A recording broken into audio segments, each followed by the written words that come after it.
appeal to both children and adults. I mean, I could see why it would be appealing to young adults and kids, but even as an adult, you can identify with the kid, Christopher, and the mom, for sure. and you know, all the adults, and so this is a perfect book for an intergenerational. You know, Yeah, I wish Sammy would have read it, but I felt like she was worried about her AR points, so. Oh, yeah. You know how she is. Yes. I wonder if it's on the AR I don't know. list. You would think. Yeah. I don't know how old it is. I guess we'll get started. Okay, Question one. let's go. So the first question they have on here is, what were your impressions of Christopher's way of telling a story when you first began the book, and how did it make you feel? I thought it was very weird.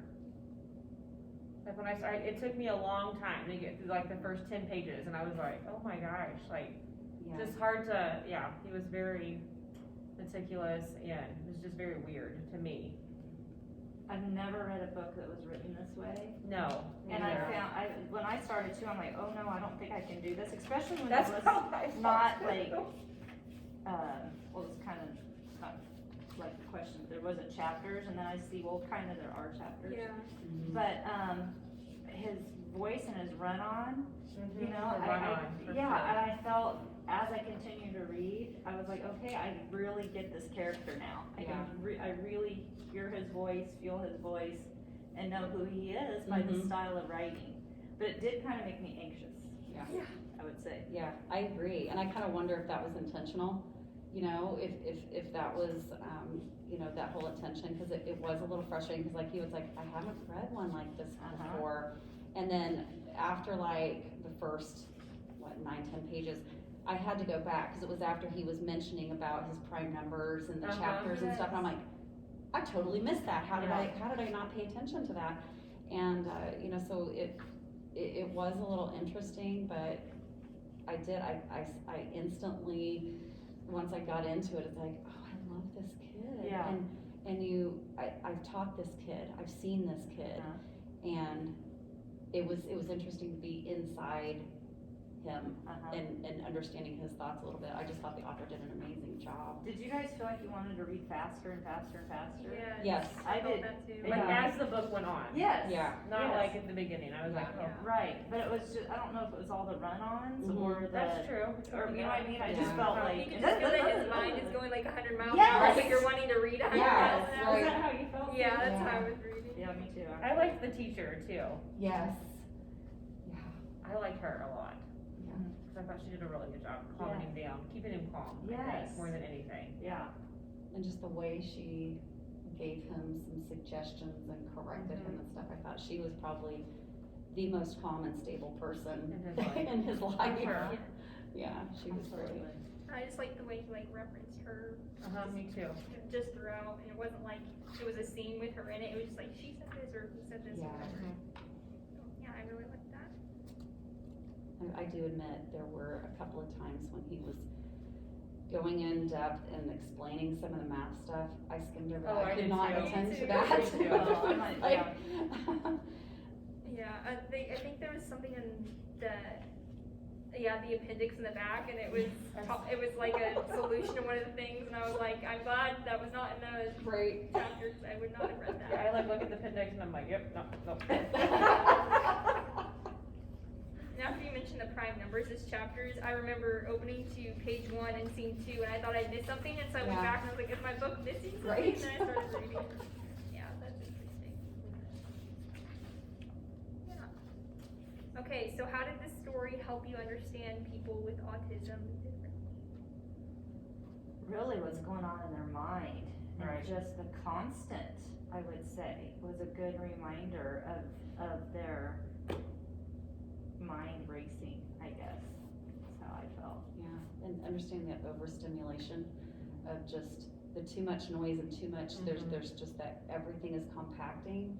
So I think we would have missed all that completely, obviously, if it were written from a different point of view, but because we're in his head, you know, you can really see and understand, and then of course, as a teacher, I'm applying that to, oh my gosh, okay, so it makes me more mindful, you know, about about students I've had, students we have, you know, and it makes you, I think, more, not even empathetic, but just understanding and trying to be patient, like Siobhan, is that how you pronounce her name, Siobhan, his Yeah. teacher? Yeah. It's like, I wanna be like her when Yeah. it comes to dealing with, you know, students that may struggle with, I don't know, I think, I wanna say, not even struggling with a type of, disability, I would say a difference, and it helped me understand that autism is just a difference. It's just a different person, and there's no disability. We all have different abilities, and it just highlights those different abilities and makes you aware that he's not disabled. Yeah. Yeah. I thought it was interesting, whenever he hit the police officer in the first couple chapters, how, well, obviously, like, to the police officer, he's like, why did this kid hit me, like, he's such a punk, but that's just how he is reacting, because he's being overstimulated, and he's getting kind of stressed out, and just seeing, like, what is going on in his head as that's happening, you're like, oh, I understand why he did that, and why he's acting that way, because a lot of times those kids would be labeled as, like, oh, troublesome, and that sort of thing, but when you, like, look at their head, actually, and it's kind of interesting to see. Well, I think how literal he was about Yes. everything too. Mhm. Like, I love when he would say, well, people say this, but it doesn't mean that. Like, you know, he was, I love that. Cause I mean, and we think, like, as a teacher, I say stuff, you know, and I'm like, even today I said something. I'm like, have you ever heard that? Like, I don't know what it was. It was, something from my last class. And I'm like, you gotta bring something to the table. It's like what I said to them. Yeah. Like, what do you bring to the table? And then I'm like, do you guys know what I'm talking about? Cause that makes me, like, stop and wonder, like, Yeah. do people Yeah. understand? Cause, like, that was awesome when he was talking about that. Well, that's not what they really meant. Yeah. This is what they meant, Mhm. kind of thing. Which I've never really thought about that. Yeah. And really his honesty Super with honest. everything, I just thought that was so interesting too. It's almost like he can't lie. Yeah. Yeah. Yeah. And I kind of found that refreshing a little bit, just how he's Did he thinking. say, like, with the lies that he would just think of all the other possibilities? Is that kind of what he's saying? If he said for breakfast that he had something different than what he actually had, he would start thinking about all the other possibilities, what he could have had for breakfast, and, like, that's not how our minds work. No. But Right. that's interesting. Very interesting.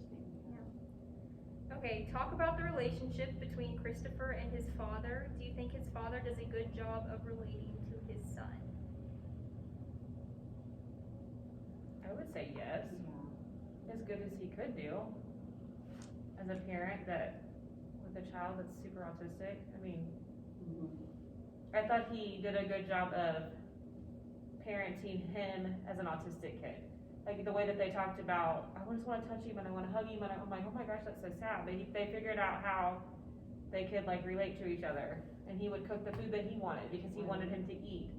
So I mean, I think stuff like that, I felt like the dad did a good job. Right, right. The emotional side of it was super hard for the dad, but Christopher didn't know any different.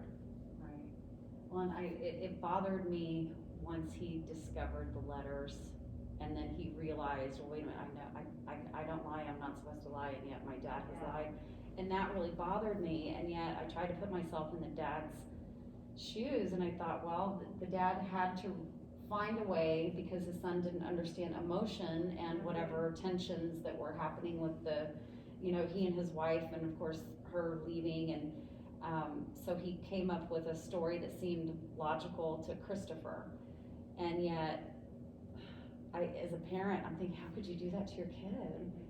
But I'm sure he just thought he would never know the difference. Mhm. So that part really disturbed me with, and then the fracturing of the relationship with, That was you know, super sad. that was hard to see. But yeah, like you, I felt like he was parenting him the way he knew he needed to, and I like it that it didn't hide his frustration. You know, at times it bothered me, I think the violence, and yet I'm sure that is going to occur, but that part kind of bothered me, but then seeing how he was patient and always there for him, and that I thought was wonderfully, you know, displayed. I it was clear that he loved his son. Oh my gosh, yeah. Everything he did, he was thinking that he was doing what's best for him. Right. And I know that he wished he had a do-over with the letters, you know, and tried to make Christopher understand. And it was heartbreaking when that relationship changed.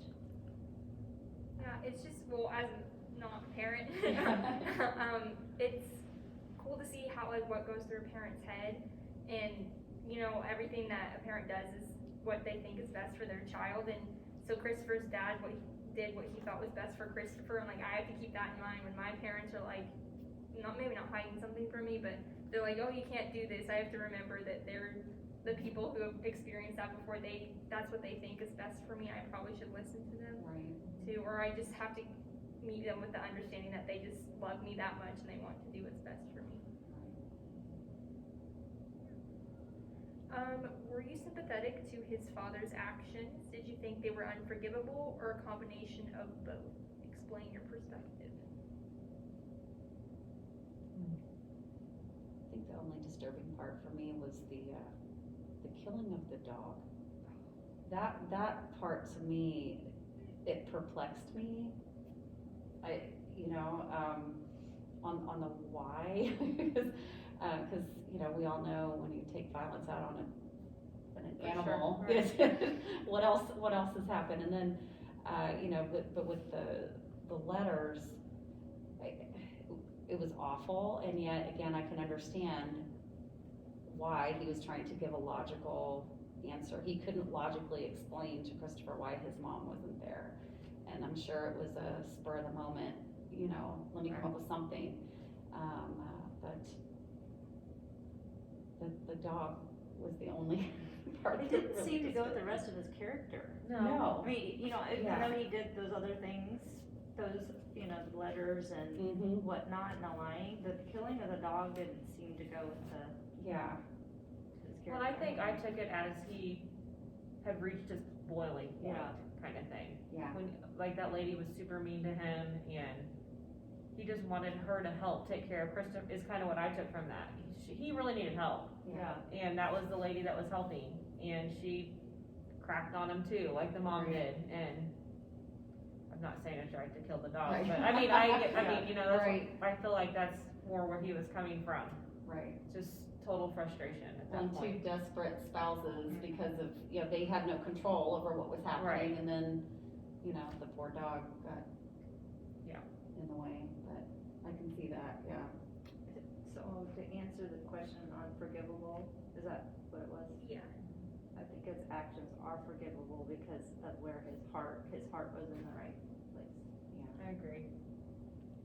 I mean, except when he killed the dog, he wasn't trying to. Exactly. His heart was not in the right place. He wanted to Yes. get payback, but everything else, and I would still forgive him for that because he wasn't in the right mindset. Well, and I kind of thought, well, at least he didn't kill the lady, is Yeah. what I thought. Yeah. That's what I thought, because Right. I mean, I'm not saying it's right to kill the dog, but I Yeah. think that's how frustrated he was. Right. And isn't it interesting how Christopher's like, if he could kill the dog, he could kill me, and how that made Yeah, his how make that- 100%, yeah. I thought that was interesting too. Just how his mind worked that way, how he drew those lines. Yeah. Okay, talk about Christopher's relationship with his mother. Do the letters he find help explain her actions for you? Do they explain her actions for him? I wasn't a huge fan of the mom. I think that I can't imagine leaving a child like that, number one, no matter the circumstance, that's terrible. So I don't know, I think that was my perspective on her. And she didn't even try to he didn't like to be touched, she didn't even try to not do that, or he liked these certain foods, she wasn't even trying, I just felt like she just wanted her gratification of getting some love from him, so she just kept at it. I don't know, I wasn't a big fan of the mom. I agree. I didn't care for her either, and it's kind of the same thing of how do you leave a child, especially one that was with special needs. Right. And I'm sure that all caused tension with the parents, I'm sure that's overwhelming just to handle, the day-to-day, and I'm sure she probably got frustrated and whatever, but it just you left your kid, and then it didn't dawn on her for a long time that Why maybe not? my letters aren't getting to Yes. him, why don't I come see him, that was missing. I didn't like her. No. Well, she kept saying, you never wrote back to me, and I'm like, well, go see him. Yeah. Like, Yeah. I didn't understand that Not either. in contact with the school, not in contact with, No, you know, nothing. I don't think her reality was 100% either. I mean, just her writing and her rambling, and then True. just her thoughts Yeah. of him writing back, and then her explaining, telling the whole story, you know, and the whole long letter of, I want to talk to or explain to you. It was in such detail, and I thought, what mother would It go seemed into all like, this detail? it with seemed like kids? she knew he wasn't going to read them, and it was like a Oh. diary. Yes, like a almost. diary, yeah. But she was Oh. just sending them to him like, oh, I'm writing these letters to Christopher, but it's actually just like her, I guess, Maybe diary. trying to justify. Yeah, Mhm. Now that you say that, I do see it that Yeah. way, kind of as a diary. Yeah. because I don't know if she would have expected Christopher to actually receive those and read them. Because knowing her ex-husband, who Right. wouldn't even let her see him, I don't know how she would have expected Christopher to receive those letters. Unless he That's found a them. good point. Yeah, Yeah, unless- that's a good point. Yeah, Yeah. which happens. So I just think that's. Yeah. Okay, so is this a book about forgiveness or acceptance? Is it easier for you to forgive or accept his father or his mother?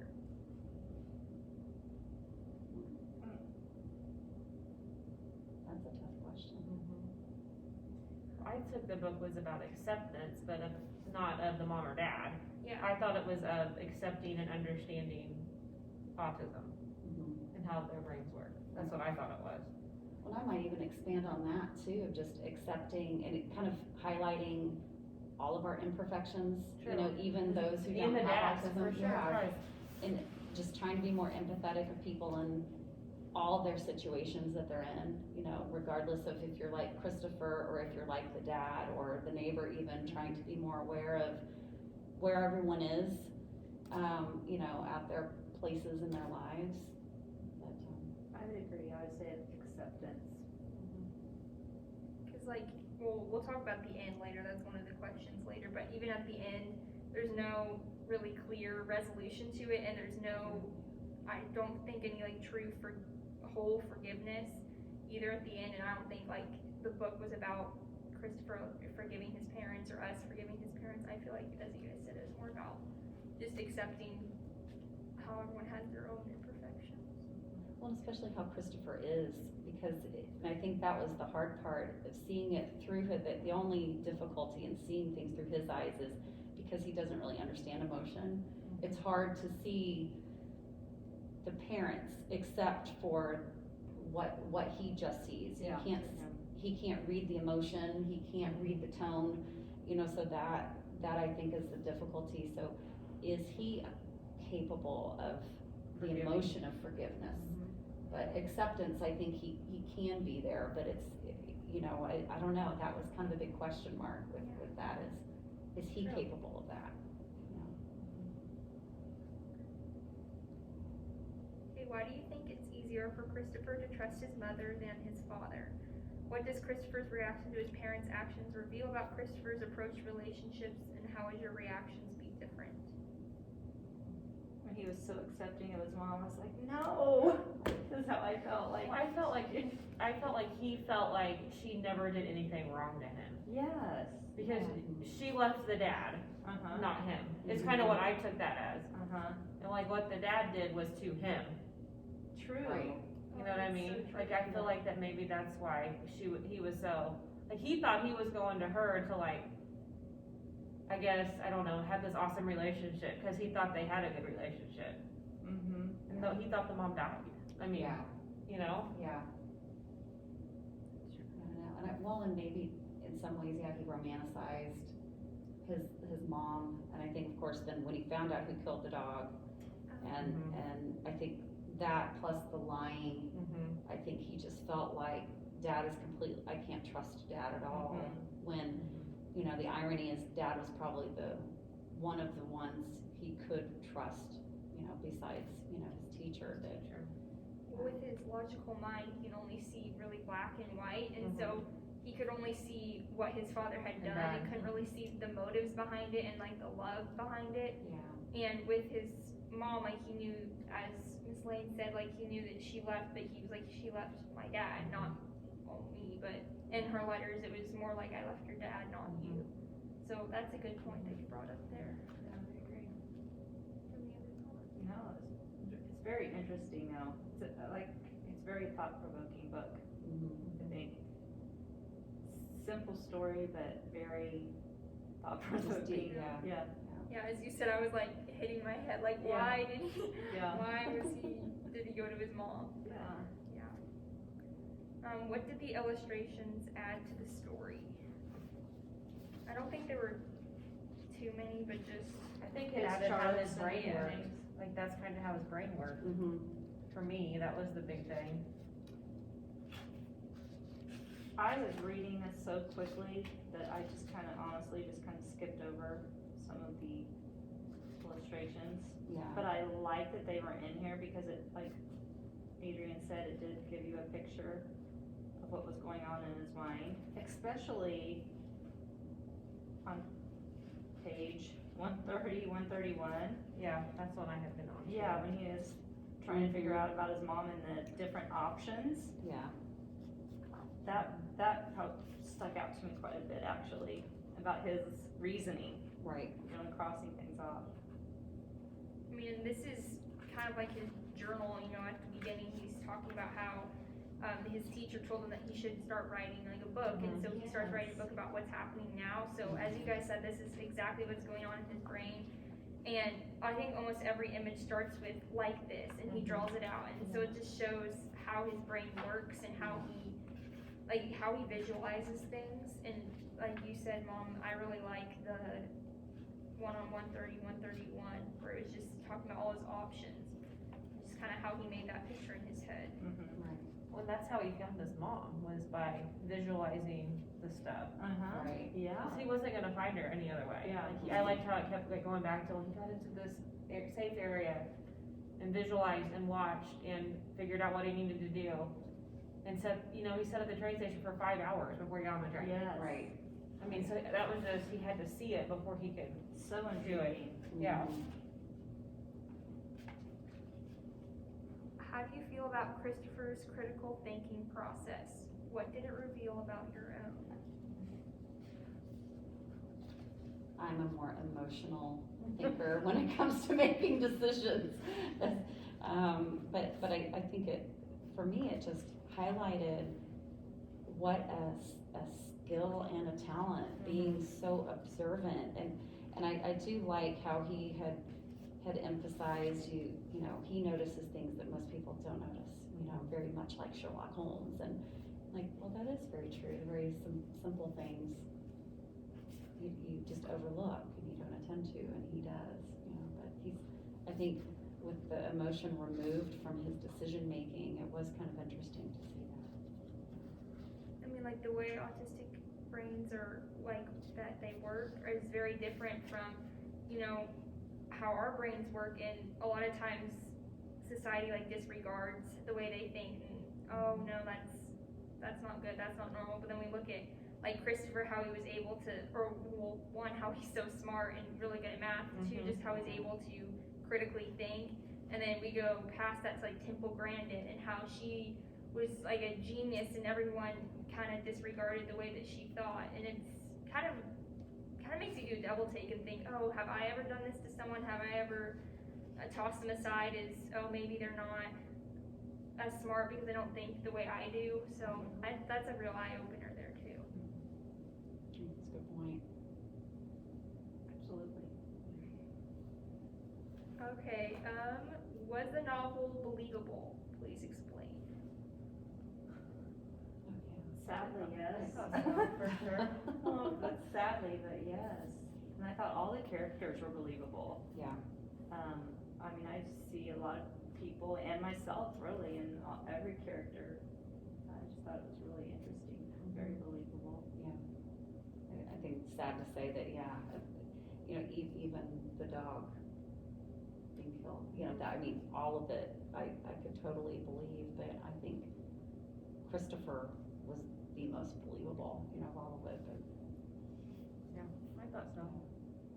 Normally I don't like books like these because they're realistic fiction and I like to get away from this because I feel like with these I realize that people go through this sort of thing every day, and like kind of not makes me sad, but kind of makes me sad. And so I'm glad I read this, but I don't normally go for this type of book just because I'd rather not think about other people's struggles. Like I'd rather go to another world. So I'm glad that you guys chose this book because I thought it was.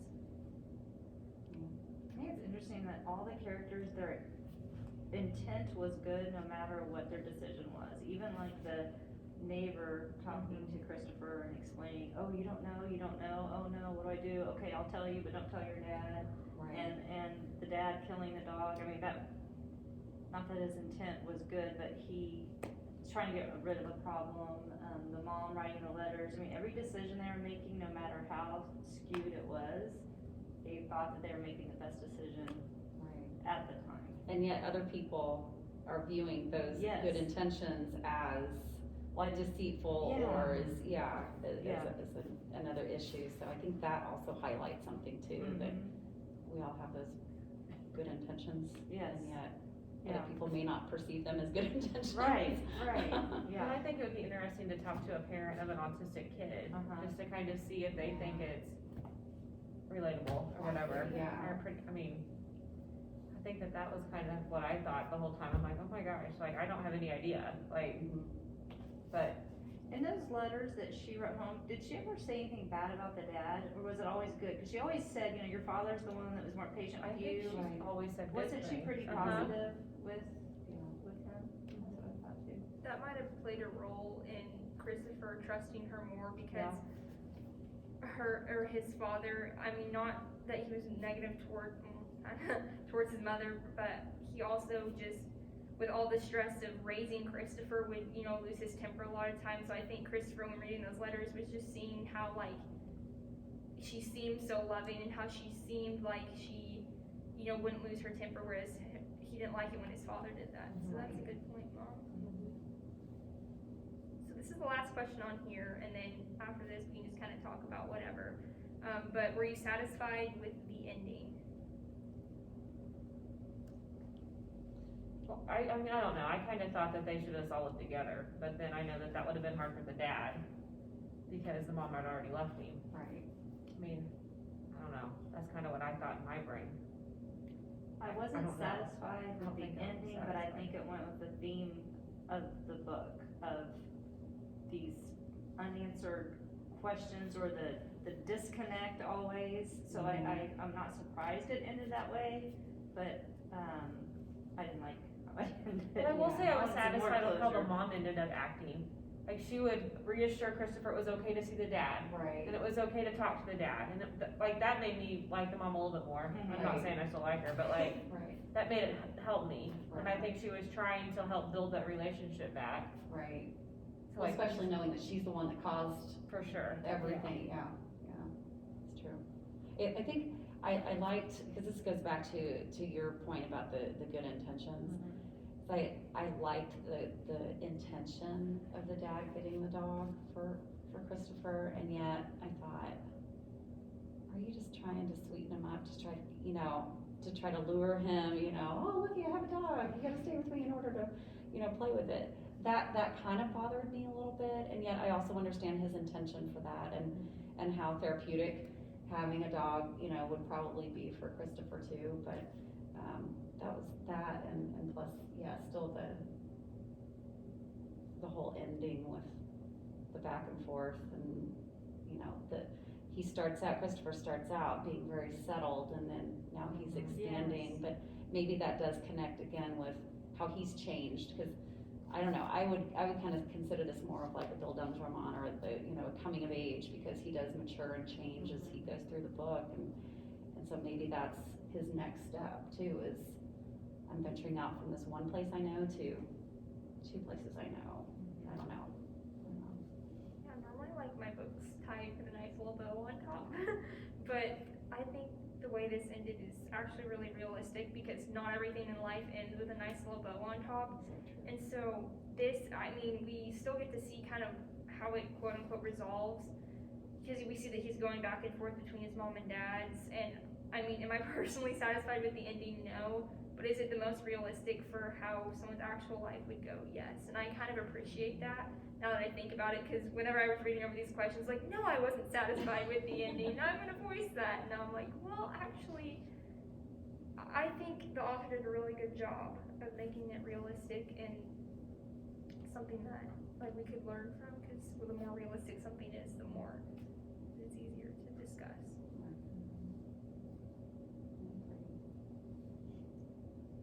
I thought it was interesting too how people's decisions never affect just them.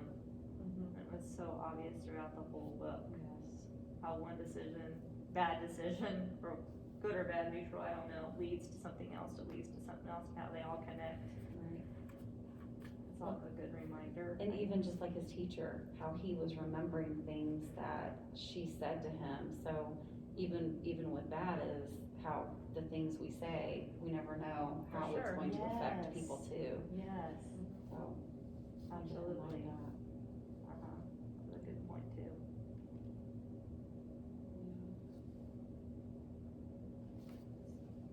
I didn't rewrote the author. I feel like I should. Well, and one thing I'll point out, because I did, like, when I was reading like the first third of it, and his whole, fascination with Sherlock Holmes, and then I got into the title, because I thought, okay, titles are always important. Yeah. That's what I always tell my students. And the title itself is an allusion to a Sherlock Holmes story. There's a quote, and I can't remember the title of the story, but where a police officer is questioning why Sherlock Holmes is so interested in this, why are you so, interested in this dog in the nighttime? And Sherlock Holmes says something about, well, it's curious because the dog didn't do anything. That's why it's curious. And I thought, oh, now I know why he titled it, what he did. Interesting, I So, didn't know that. it Do we was- know anything about this author? That's what I was trying to Or- find. I've never read anything of his Okay. before, but he has quite a few books. Does he? And this was turned into a play. And did Oh, they make a really? movie out of this too? Or I didn't know this was that. a play like Oh my gosh. 6 or 7 I years guess a ago. movie would be good, honestly, if they Yeah, I did. was thinking the same Yeah. thing. I'm like, I could see this being turned Mm-hmm. into a movie. So yeah, I kind of wondered. So we don't know that there's I been a don't movie on this. know. Oh, it's gonna be a little- But I'd be interested to read something else from him. Yeah, see what kind of. Yeah, because I'm not familiar with, his writing. This is the first book I've read of his. I'm gonna look up real quick.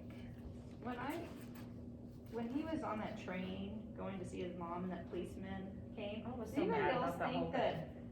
that first of all I thought this isn't a policeman, this is really like a kidnapper or somebody trying to take advantage of him, because I didn't like how the policeman didn't solve the problem or help him. I felt Right. like, I don't know, did I miss something? No, I'm with you on that too.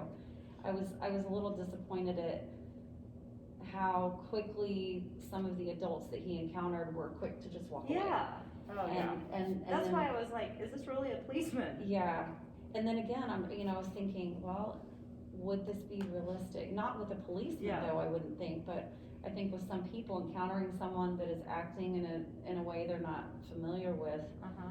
would they react this way? But yeah, with a policeman, I don't think you would expect them just to walk away from someone who seems confused or disturbed Yeah. or. When they kept calling, he kept calling, well, you're curious, kind of not mean names, but Right.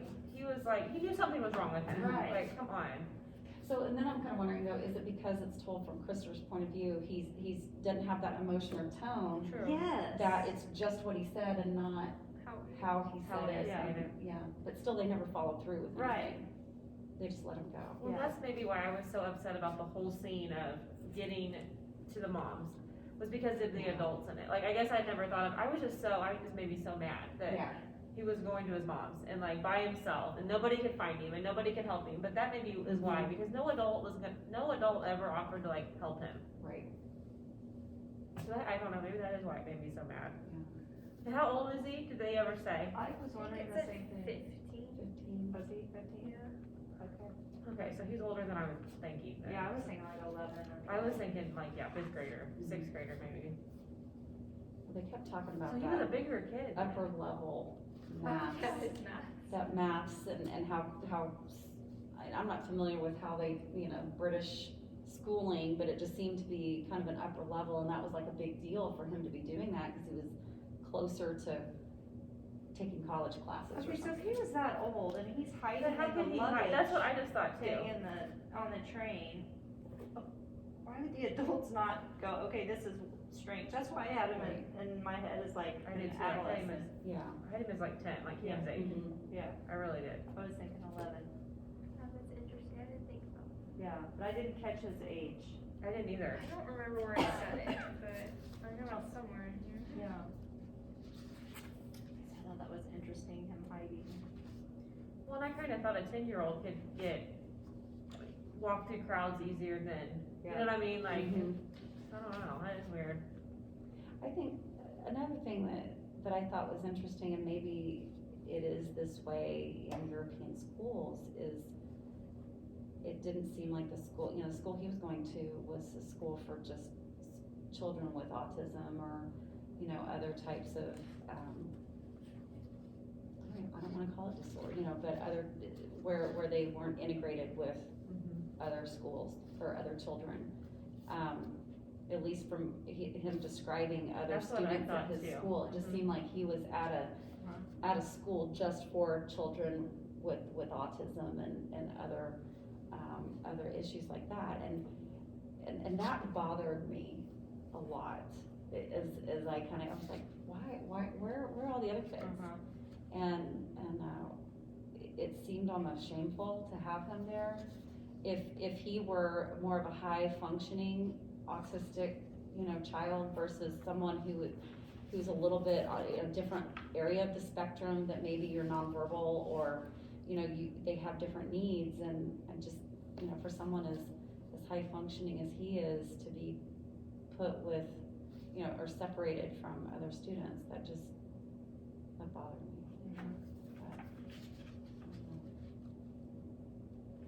But, Here's the metaphors. I laughed my socks off. He was the apple of my eye. Oh, here, on page 6, I'm 15 years and 3 months and 2 days. Okay. There you go. Okay. 'Cause So I thought literal. it So said- literal. Yeah. Interesting. It is. I can't believe that though, I guess. Maybe he was a smaller, cause Yeah, sometimes, sometimes. 15-year-old boys are at that age where they could be like giants or not Yeah. giants, so. I'm wondering why the author chose for him to be 15 and not younger. I wonder if there's any significance behind that, or if he was just like, that sounds like a good age. Yeah, that would be a good question to ask, because maybe, I don't know, maybe it connects with no one's questioning him at that age Right, traveling that's kind of alone. what I thought too. Whereas as a 10 or an 11-year-old, of course, I don't know, in Europe, kids are riding subways by themselves and stuff, but, maybe that's it, or if there's something else behind it. It's a good question, we should ask the author. Maybe it's to show, a lot of kids, as you said, at that age are kind of functioning on their own, taking the subway on their own, and it's maybe showing that he's at an age where people are expecting him to do things independently, but he doesn't have that ability And he couldn't. sometimes, so it's kind of dealing with his issues of not being able to do things, not that he's not independent, but just how he reacts to some things. Right. Well, and I think sometimes the people, when he was trying to get on the train, he was trying to get on the bus or whatever, they're you don't know how to get money? You know what I mean? You don't know how to buy a ticket? You've never done this?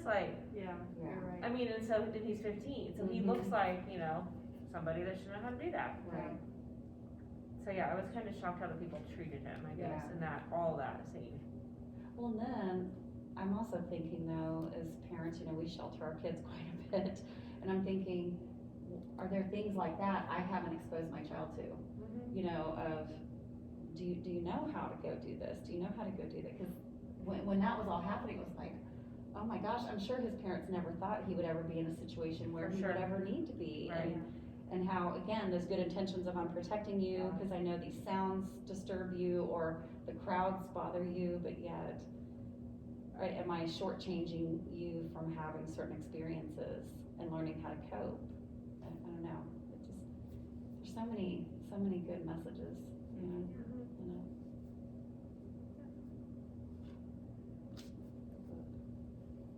I thought it was interesting, his thoughts on colors and yellow. Oh my gosh, I brown. know. Could you identify with any of that, or kind of tap into the maybe 4, 5, 6-year-old Katie at all when you were reading any of that?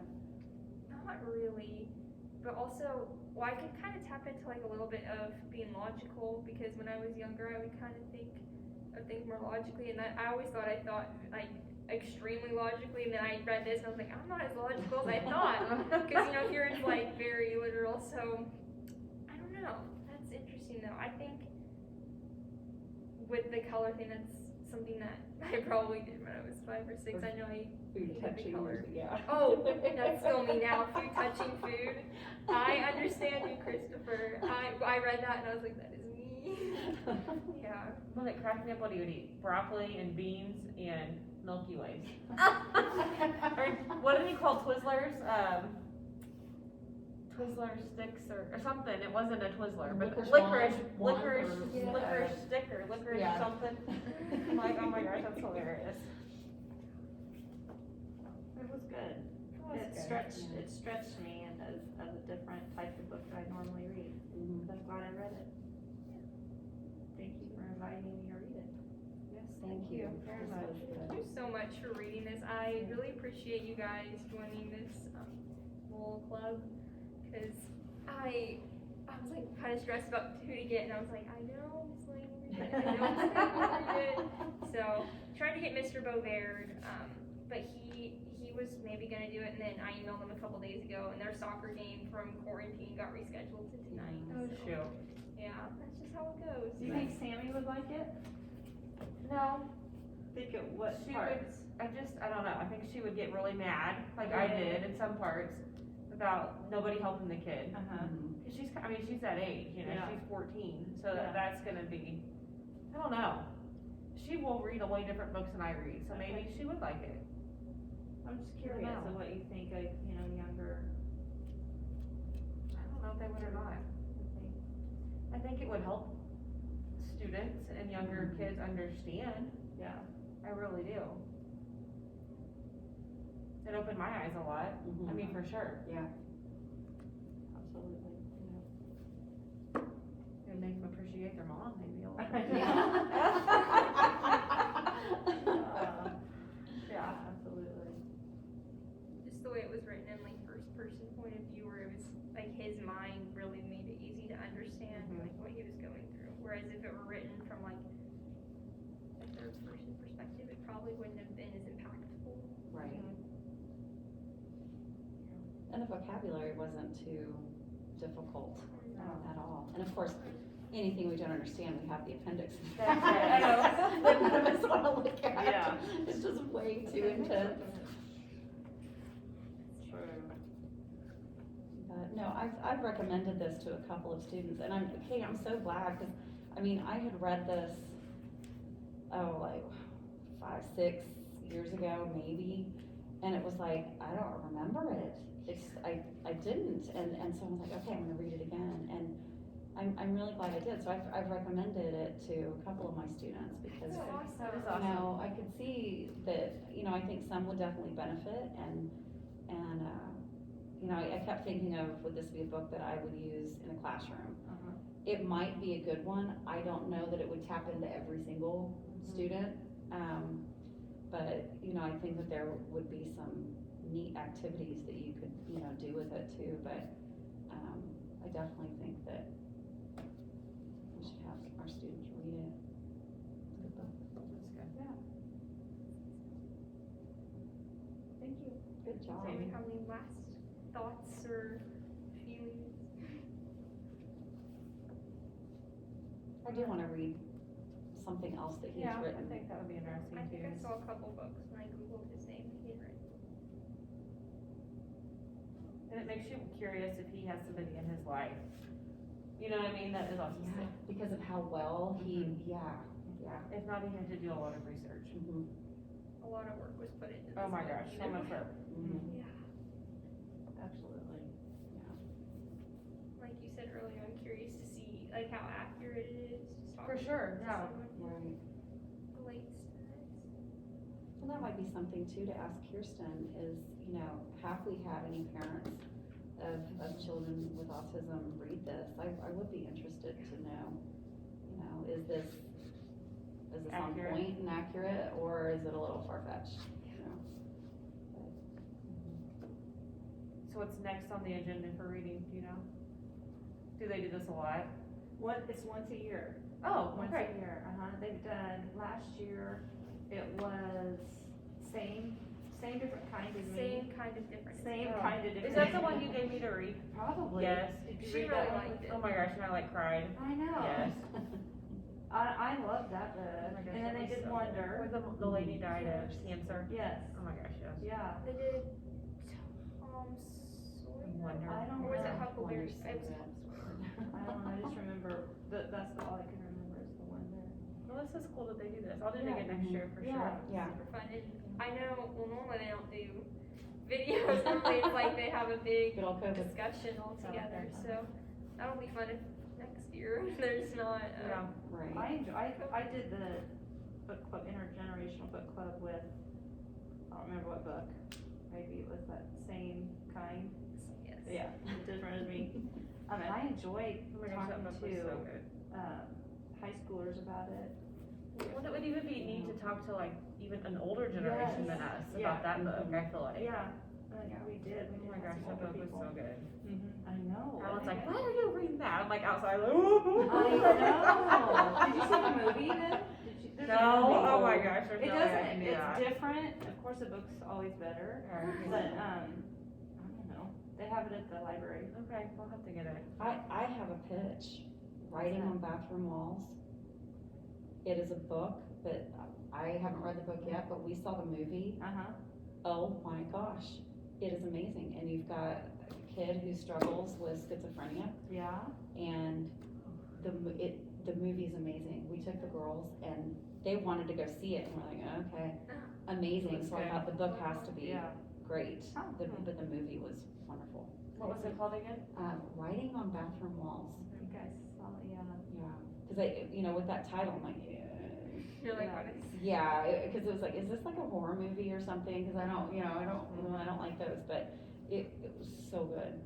And it kind of reminded, it reminded me of this in some ways because you're inside, you're seeing it through the point of view of someone who's suffering from schizophrenia. And I think it kind of opened your eyes to, we see the exterior of all of it, and we're not, privy to all the inner workings of it all.